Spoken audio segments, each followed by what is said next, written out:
তো আজকের ভিডিওটা হলো পলিমারকরণ প্রক্রিয়া কাকে বলে, পলিমারকরণ প্রক্রিয়া কি, পলিমার প্রক্রিয়া কাকে বলে বা পলিমার প্রক্রিয়া কাকে বলা হয়, পলিমার প্রক্রিয়া এর সংজ্ঞা বা এটার পরিচয় বা এটার একটা উদাহরণ বা এটার একটা বাক্য।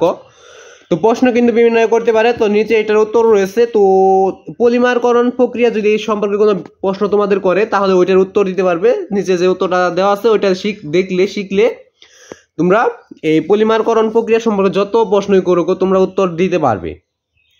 তো তোমরা যদি পলিমারকরণ প্রক্রিয়াটা সম্পর্কে নাই জানো তাহলে কি লিখবে, যদি তোমাদের রচনামূলক প্রশ্ন করা হয় তাহলে তোমরা লিখতে পারবে, সৃজনশীলের ক্ষেত্রেও যদি ইউজ করে তাহলেও দিতে পারবে।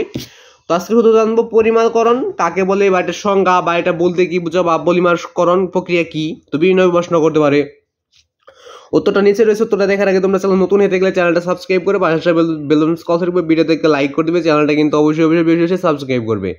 তো পলিমারকরণ প্রক্রিয়া কাকে বলে, এটার সংজ্ঞা বা এটা বলতে কি বোঝায় এটার উদাহরণ তো নিচে রয়েছে। উত্তরটা দেখার আগে তোমরা চ্যানেল নতুন হয়ে থাকলে চ্যানেলটা সাবস্ক্রাইব করে পাশে বেলুন কলসের উপর ভিডিওতে একটা লাইক করবে, চ্যানেলটা কিন্তু অবশ্যই সাবস্ক্রাইব করে রাখবে, পাশে বেলুন কলসের উপর ভিডিওতে একটা লাইক করবে, চ্যানেলটা কিন্তু অবশ্যই সাবস্ক্রাইব করবে। আর তোমাদের প্রতিটা ক্লাসে টিক্স উত্তর, সংক্ষিপ্ত প্রশ্ন উত্তর, রচনামূলক প্রশ্ন উত্তর এগুলো সরাসরি গাইড থেকে দিয়েছি, তোমরা চাইলে দেখে নিতে পারো। তো তোমরা যে কোনো ক্লাসে যে কোনো অধ্যায়ে যে সৃজনশীলে দেখবে ওই সৃজনশীলের অবশ্যই সৃজনশীলের ক নাম্বার থাকে, সৃজনশীলের ক নাম্বার লিখে ইউটিউব সার্চ করলে ওই সৃজনশীলের সম্পূর্ণ তোমরা সরাসরি গাইড থেকে পেয়ে যাবে।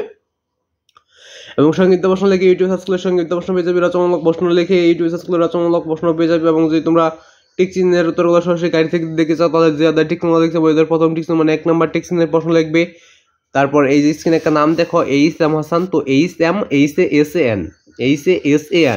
তো তোমরা যে কোনো ক্লাসে যে কোনো অধ্যায় যে অধ্যায় টিক চিহ্ন দেখছো বইদের প্রথম টিক চিহ্ন মানে 1 নাম্বার টিক চিহ্নের প্রশ্ন লেখার পর এইচ.এম. হাসান লিখে ইউটিউব সার্চ করলে ওইদের সবগুলো টিক চিহ্ন তো তোমরা সরাসরি গাইড থেকে পেয়ে যাবে।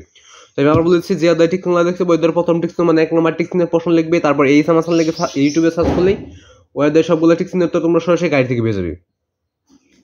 তো পলিমারকরণ প্রক্রিয়া তো এটা দেখে নেওয়া যাক যে কাকে বলে কি এর সংজ্ঞা। তো দেখো, তো যে প্রক্রিয়ায় মনোমার সংযুক্ত, তো আমার এখানে একটু সমস্যা হচ্ছে, তো তোমরা এখান থেকে স্ক্রিনে দেখো দেওয়া আছে, তোমরা এখান থেকে স্ক্রিনশট বা খাতায় লিখে নিতে পারো।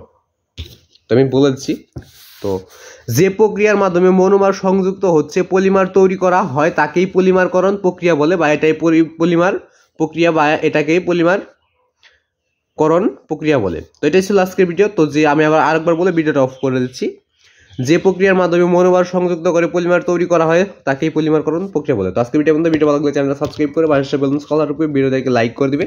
আর যদি কোনো প্রশ্ন লাগে তো অবশ্যই কমেন্টে বলে দিবে, আর প্রতিটা প্রশ্ন তো সরাসরি গাইড থেকে দেখতে চ্যানেলটা সাবস্ক্রাইব চাই।